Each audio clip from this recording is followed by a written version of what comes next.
Hi everyone, welcome to the Resilience Revolution Live. So it's 8 o'clock and we're going to get started straight into it tonight. So the topic that I'm talking about tonight is common ways that anxiety presents in kids and teens. Hi Cassie, thanks for joining. And Rowie. So, common ways that anxiety presents in kids and teens, and also what I wanted to end with was 3 practical ways, 3 steps that you can take to help reduce the anxiety in your child or teen. So, let's get started. What I wanted to say before I went through some of the common ways was anxiety is a feeling. It's a feeling no one likes feeling, but it is actually a feeling. It can be a really good thing, and I think sometimes we forget that. Anxiety is there to motivate us to do things. Like if I didn't feel anxious at times, I probably, would be pretty lazy and hang around and not do too much. Anxiety sort of makes us want to do a good job. So if we get a little bit anxious before doing a presentation, or even me talking here on this live right now, if I was a little bit nervous or a little bit anxious about doing a good job, I probably wouldn't do a good job. So a little bit of anxiety is really normal and really helpful. Anxiety has got a bad reputation because sometimes it can get out of hand. It can escalate and get to a point where it stops us in our tracks. And it stops us from doing the things we would normally do or that we want to do. And that's when it's not much fun for anybody, especially kids, because they don't understand it. They don't know what this weird feeling is that's happening in their body. And that's when it gets a little bit scary. And then kids and teens, they start getting anxious about being anxious, which is not much fun. So even though we know that it's just a feeling, it is, like I said, one of those really tricky ones that no one likes feeling because it feels yucky in our bodies. But what's actually happening, and I actually teach this in the Taking Control of Anxiety workshop that I run for children, and I'll also mention it in all of the workshops because it's such a predominant thing now that children and teens are dealing with, and adults, must I add, that I talk about how anxiety is actually the brain's natural response to protecting us from danger. So when we feel in any type of danger, the brain quickly reacts and shoots down adrenaline and cortisol into our bloodstream and helps us to protect ourselves by giving us enough strength and enough energy and enough power to fight off whatever that danger is or to run away from it. And we also freeze. So our body's primed to help us. That's an awesome part of our body. I call it the eagle. It's swooping, it's keeping an eye out, checking on us. It's actually called the amygdala. But when I'm teaching with kids, I use a bit of an analogy. So that's a great part of the brain, but that part of the brain doesn't know the difference between real danger and perceived danger. And perceived danger is a worry thought. It usually goes something like this. What if such and such happens? Or what if I get to school today and someone says something I don't like? Or what if I forget to wear the right uniform to school and everyone laughs at me? They're what if thoughts. They're not facts. They may never even happen. But what happens is when our brain hears that thought, we are thinking that thought, it reacts in the same way and it shoots down adrenaline and cortisol and it thinks we're in some type of danger and we're not. And that's why kids get all those symptomatic complaints, which is the first thing that I'm going to mention about how anxiety commonly presents in kids and teens, is when they're complaining that they've got a sore tummy, or they've got a headache, or they're sick. They must have a bug. They might even have diarrhea. Anxiety can cause diarrhea. It certainly causes you to be nauseated in the stomach. It can cause all sort of muscle aches, headaches, dizziness, shortness of breath. All those symptomatic complaints can often be attributed to anxiety, especially if you go to the doctor and you get it all checked out and the doctor says everything's fine. Well, then you know all of those symptomatic complaints are usually anxiety related. So, thank you to everyone for joining. The next thing that usually is really common when a child might have some underlying anxiety. And I just want to mention that a lot of behaviours that we see in our children and teens, there's usually some underlying thing. And sometimes that can be anxiety. Not always, but sometimes that definitely can be. Is their desire to control situations, people, and events. So if you're noticing your child or teen is wanting to control even you, yeah, that happens. They try to tell us what to do. If they're trying to control people around them, or it might look like they're being really bossy with their friends and wanting to control when they're playing, when they're little and they're playing games, they want to be the one in charge of the game. They want to be making the rules for the game. And that's because sometimes children who are experiencing anxiety are feeling like their world's out of control. So to gain back control, they want to take control because they feel that if they do that, they feel a lot safer. They know that things are going to be done and they're going to be done their way, and they know what's coming. It's predictable, so it makes it safe. And so they don't do that because they're bossy necessarily. They do that because they just need that sense of control, because the world feels a little bit out of control for them. So the next thing is that they may have difficulty sleeping. So if you think that your body is full of adrenaline and cortisol, the stress hormones, it's going to be pretty hard to sleep. Yeah, the body's primed to save you from danger. And so it's not going to go to sleep. And often that is why when we're even stressed and anxious as adults, we find it hard to sleep. So when we think about good sleep routines and all those sorts of things, it's really important to be able to calm and relax before bedtime, even for little kids, if they've had a big day and they've been managing lots of anxious thoughts and feelings. Sleep. It's also common to have night terrors and bad dreams when children have been processing a lot of unhelpful thoughts, anxious thoughts, that will happen at night time. So they won't want to go to bed. They will wake up and not be able to go back to sleep. If it's a teenager, they'll be up all night trying to avoid going to sleep sometimes, or just finding that their mind is racing so much that they just can't settle it and that nothing will calm them. And that's often anxiety related. The next thing is often having meltdowns. So anger is a secondary feeling to anxiety. So if we thought of an iceberg, at the tip of the iceberg, what you'll be seeing is the meltdowns, the anger, the acting out. It can even get physical, can even get very verbal. Yeah, I hate you, and all of those, words that come out that they don't really mean in that time at all. It's not personal. It's just that when they get home from a big day of school or wherever they've been, and they get home to you, you are their safe person. They're in their safe environment. It's really comfortable, and they can just let it all out and be themselves. So it's actually a really healthy thing for them to be able to express themselves and get their feelings out. Of course, there's always needs to be boundaries around that. So yes, you can say, I can see you want to get your feelings out and you've had a big day, but it's not okay to hit your brother, and it's not okay to speak to me like that. And that's what I teach in the workshop, is some helpful ways of managing their tricky feelings like anxiety in the workshops that I run. So we don't want them expressing their feelings in unhelpful ways, because that actually triggers everyone else's anxiety and stress, and that's not good in any household. So it is common for them to hold it all together at school. The teacher might say, oh my God, she's an angel at school. And you're like, what?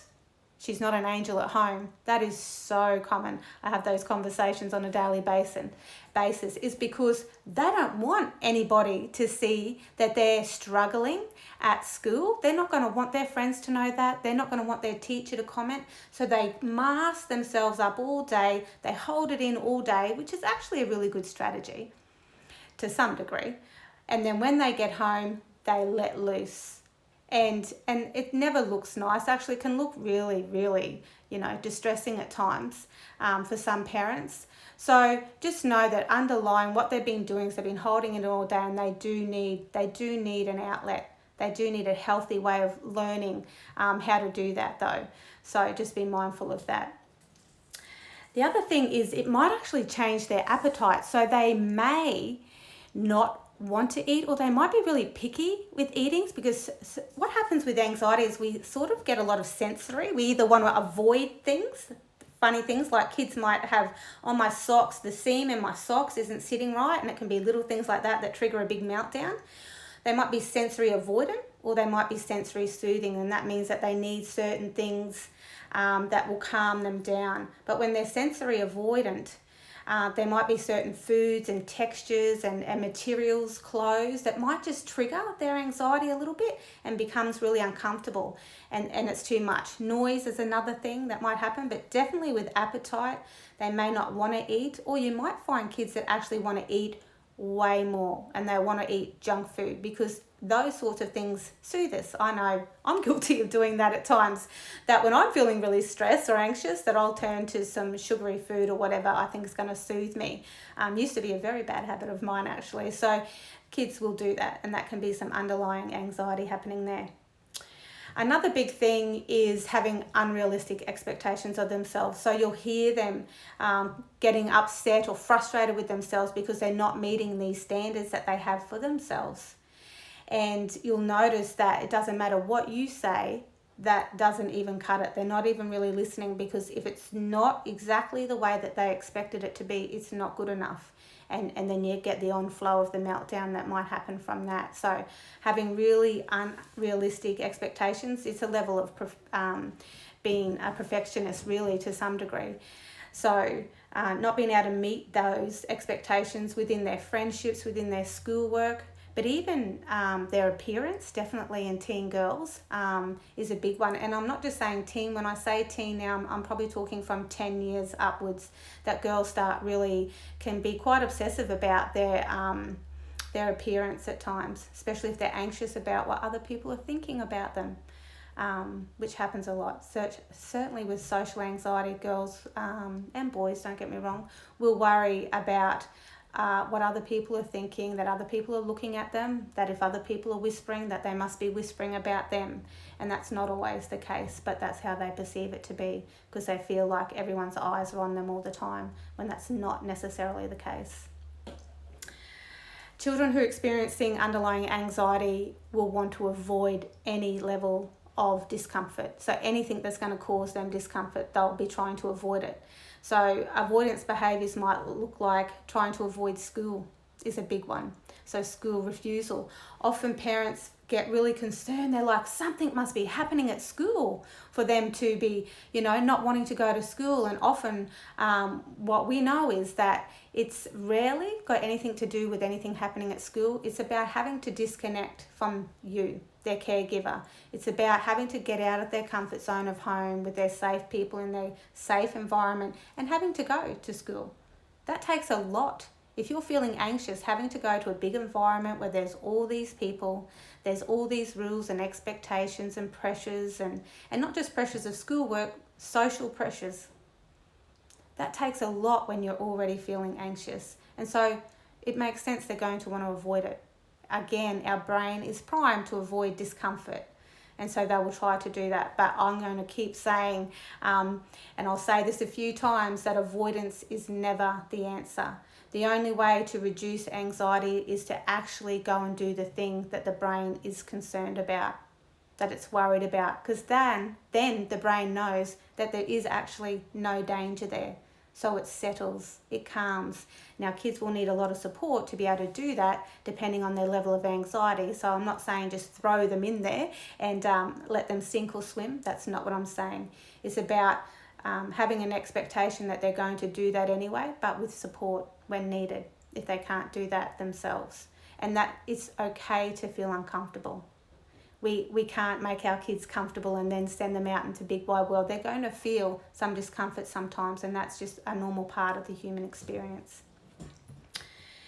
So struggling to pay attention and focus, this is a big one that I hear at school quite often, is that, my child won't follow instructions even at home. You're asking them 5 times the same thing. Put your shoes on, put your shoes on, put your shoes on, and you feel like they're just straight over the top of their head. What happens when children are experiencing some underlying stress and anxiety is that when the amygdala is fired up and it's busy trying to protect them from danger, the prefrontal cortex, this part of the brain that's there for rational thinking and thought and all those problem-solving things that we need it to be, it's our smart brain, it goes on a bit of a holiday. It switches off. both of those parts of our brain, so the amygdala's at the back here, prefrontal cortex here, they can't operate at the same time equally. So when we're in danger and our brain thinks we're in danger, it's busy doing its job, saving our lives. So we don't have time for rational thought at that point. And that is why kids can't concentrate. Adults, we're no different. When I'm talking about kids and teens, please remember that all of these things apply to us as adults as well. So yeah, it switches off, goes on a little holiday, has a little rest because the amygdala is so busy trying to save our lives. And that is why we lose focus. That's why we get that foggy, clouded brain happening. Yeah, we can't think straight because we need the amygdala to calm down before we can do that again. And that is why kids find it hard to focus in class, that they might be spending hours doing homework and not really getting anywhere. They'll procrastinate because they can't think straight. And that often is a case of underlying stress and anxiety. Another way that anxiety presents is in an intolerance for uncertainty. So not knowing near kills them, like it's just too much to bear. So they will ask 1,000 questions. So if you ever had your child asking you repeatedly, they might even ask the same question often. And you say, I've just told you that. Didn't I just tell you that? And they'll keep asking because they need that reassurance. That's what creates safety for them. So they'll keep asking because they can't tolerate any level of uncertainty. And there might be questions that you can't even answer because you don't know yet, but they want those answers. And so that's very common as well. The next one is that they just really become emotional, like they'll have an emotional outburst. They might start crying, or they might actually withdraw, and especially in teenagers, they might just start talking less and withdrawing and actually wanting a little bit of alone time. So that emotional sort of response is just sheer exhaustion to some extent. They've been holding all their emotions in, and again, it's similar to having a big meltdown. They just need to let it out. They've got sort of no control over that, even though they'd like to probably keep it in. And that's when you see the teenagers retreat to their bedroom, avoidance behaviours, get on scrolling on their phone, all those types of things. But for littler kids, they'll just be a bit whingy and they'll be clingy. And they'll have a cry, and that's very normal out of sheer exhaustion.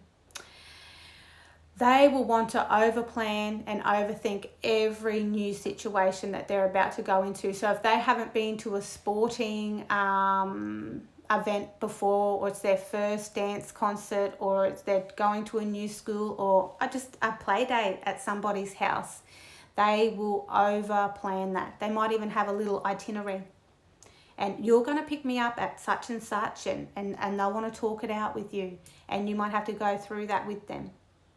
And that's because that's what they feel they need to have that level of information to reassure them that they're going to be safe. Often children don't even know why they're feeling worried about something. They just get that feeling in the body that starts bubbling up, and then out from that comes these behaviours.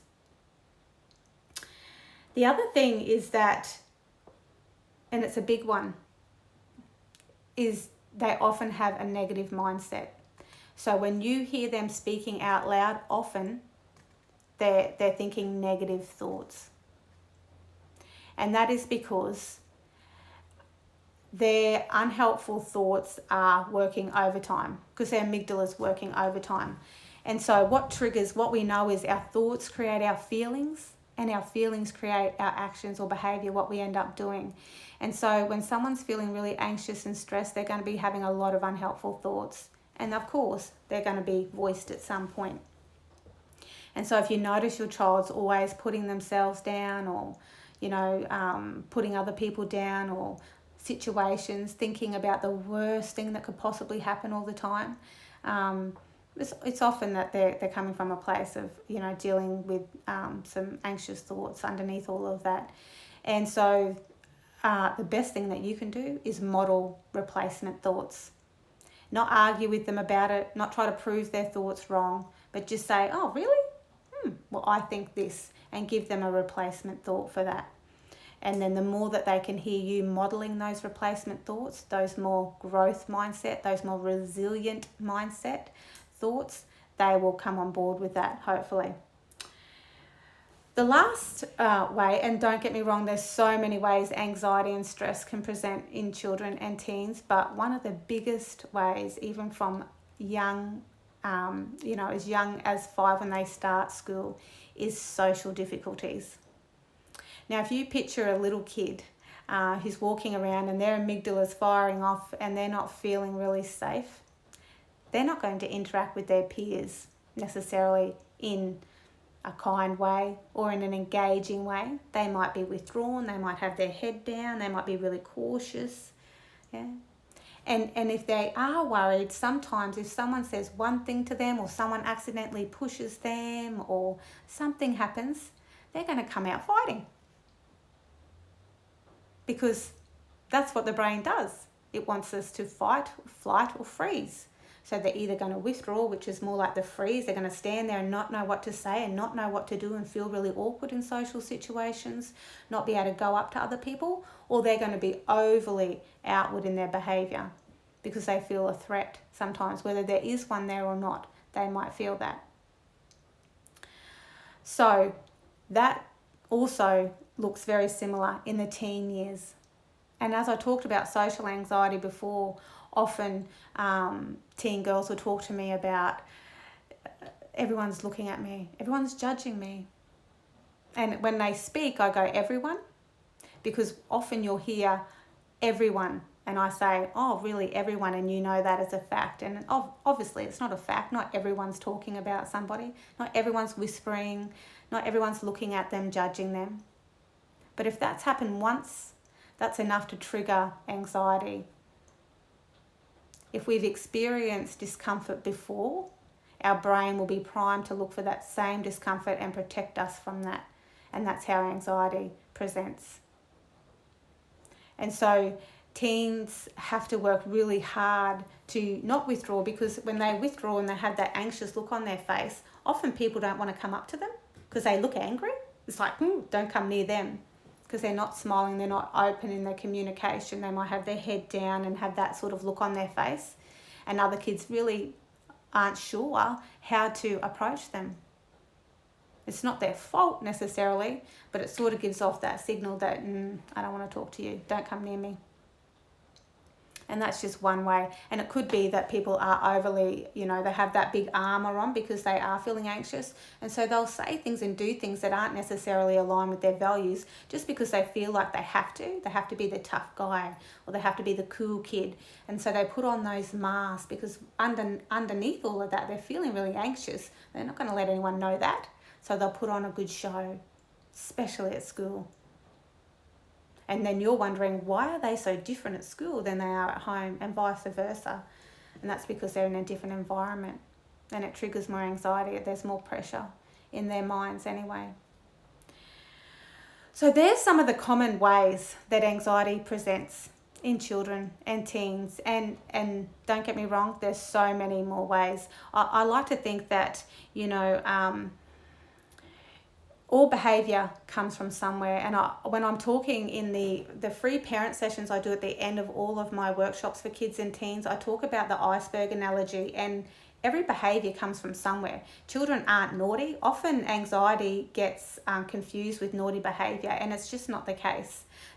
And don't get me wrong, I'm not saying that we don't have boundaries around how that anxiety is, that anxious feeling is expressed in our children. We definitely need to have boundaries about what that looks like.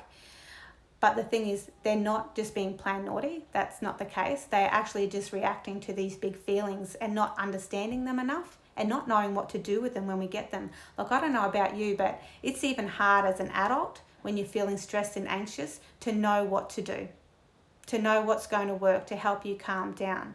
That can be really hard. So I don't know why sometimes we expect our kids to know how to do that when we don't know how to do it ourselves at times.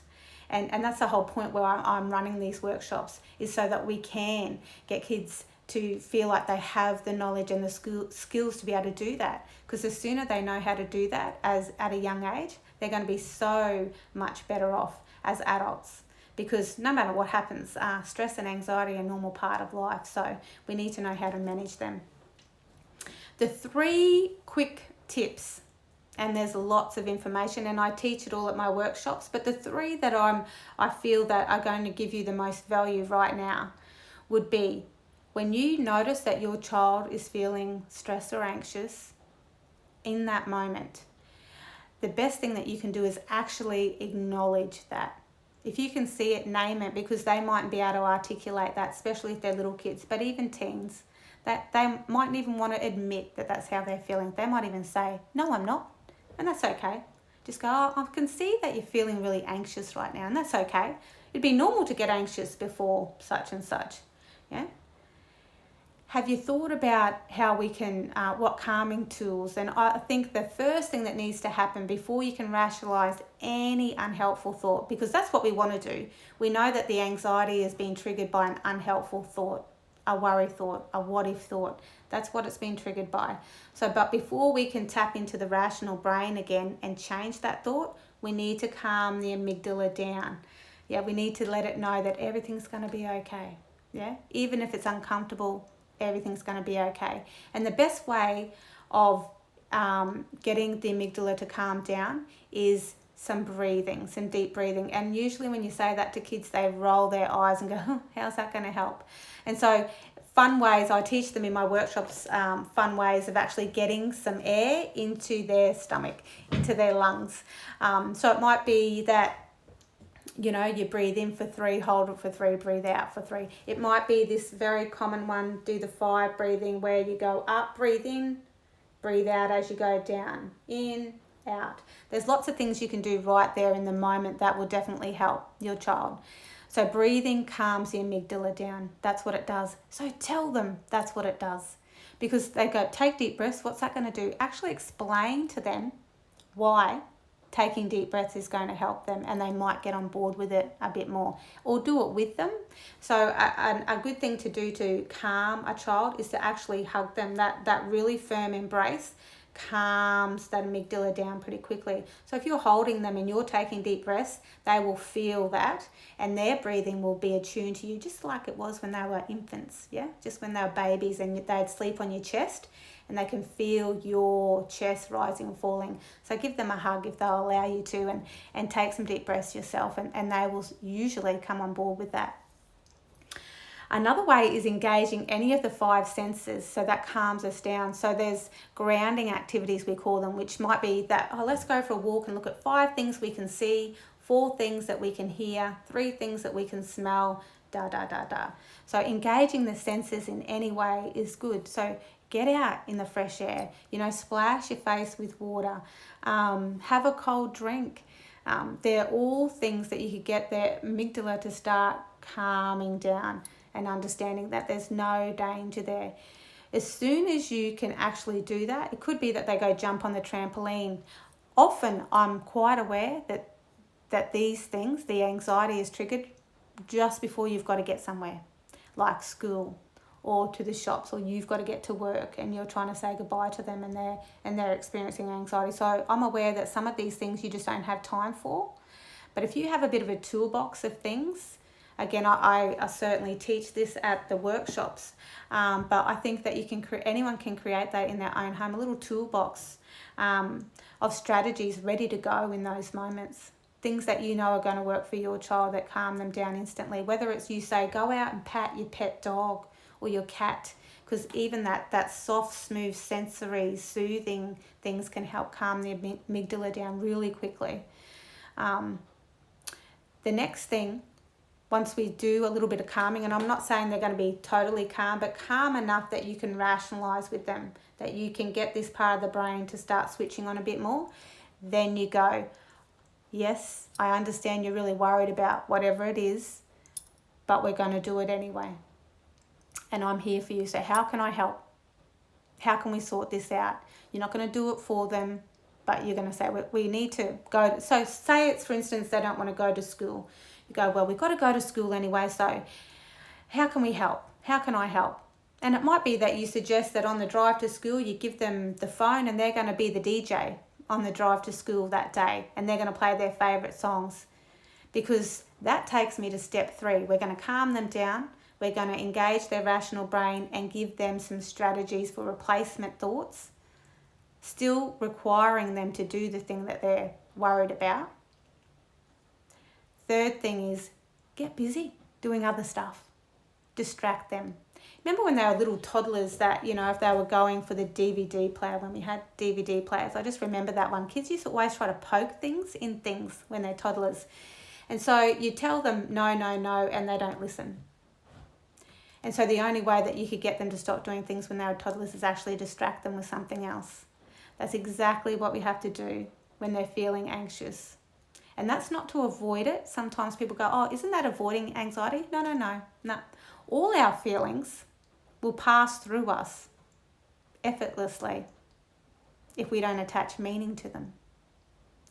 So we can feel anxious, and if we don't make a big deal out of it and don't go, oh, I'm feeling anxious, then it just grows bigger and we get anxious about being anxious. That feeling will pass through us quite quickly. So it's a really good strategy to get busy doing other stuff, distracting them from things.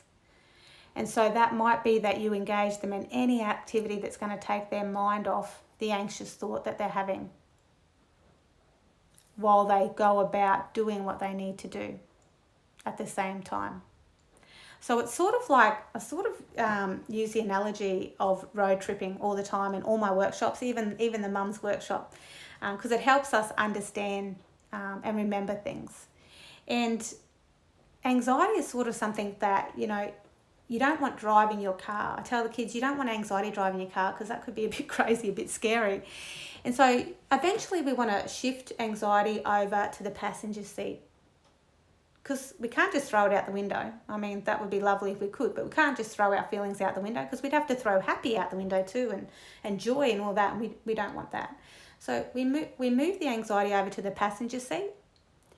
And then when we get really better at managing, we can chuck it in the back seat, and while our hands are firmly on that steering wheel, and then when we get really good, we can throw it in the boot and lock it and leave it there. So it's always going to be there, because we've all got an amygdala, so we just can't get rid of anxiety. I wish we could. I definitely wish we could. But we can still drive our car quite safely with our hands firmly on the wheel and be experiencing some level of anxiety. And it will reduce the more that we know and become confident in that no matter what happens, we're going to be okay. Kids don't know that unless they actually do the thing that they're worried about. So avoidance is never the answer. So I'm just going to go over those 3 quick steps again. It's give them the opportunity to calm that amygdala down by any sort of sensory soothing, using their senses, so grounding activities, deep breathing, or just actually physical movement and jumping on the trampoline, kicking a ball, anything like that will soon, 2 things, it will calm the amygdala down and get rid of some of that adrenaline that's been pumping through their system. So there's a double win there. The next thing is when you can see that they start calming down, that's when you start trying to tap into their rational thoughts and going, hey, this is actually not something that we need to be really worried about. Your thoughts aren't facts, yeah? We don't even know that that's going to happen yet. Let's go and find out, yeah? And I'm there with you. So we're not throwing them into the deep end, not throwing in the pool and seeing if they sink or swim, but we are going to not allow them to avoid things, but they need to know that they're still safe within that. So that we're there for them, we understand, we acknowledge the feeling, but we require them to do it anyway with support. And then you get so busy doing other things that hopefully that anxious thought and feeling will peter out. Until next time, of course. The more and more that they practice skills to manage anxiety, the better they will get at doing that. It's just like anything. They didn't learn to read without practicing. They didn't learn to ride a bike without lots of practice. And that's the same as managing their tricky feelings, any of the tricky feelings. Anxiety is usually the primary feeling, though, to all the others, especially anger. So if you're noticing your child's reacting in anger and having meltdowns and things like that, usually underlying that would be anxiety. So So just to be mindful of that and not to treat that as naughty behaviour, because that will only escalate it. That doesn't mean you let them get away with it. It just means that you can be more compassionate to how they're feeling and not jump into that feeling with them. Because when we add our own anger or our own anxiety to theirs, oof, that's never pretty. Yeah, that's never pretty at all. So if we can come at it compassionate and seeing it, I really recognise that this is how you're feeling right now and what can we do about it, rather than getting cross at them for that or getting frustrated with them. I mean, that's easier said than done. We all have our parenting moments where we do get frustrated and angry with them. So please don't worry about feeling parent guilt. We all have our moments, but if most of the time we can react in a compassionate and understanding way, we will get a lot further with them, because then they will be feeling safe to express themselves, safe to express their feelings, and know that it's normal. My whole thing about the resilience revolution is normalising challenges, and anxiety is one of those big challenges. So we want to normalise that, and then it's not so scary for kids when we do that it is a normal part of life. Yes, some of us feel more anxiety than others at different ages and stages of life, but it is just a feeling, and they can take control of it. It's not a life sentence. It's not a life sentence at all. If anyone has any questions, by all means, let me know before I sign out tonight.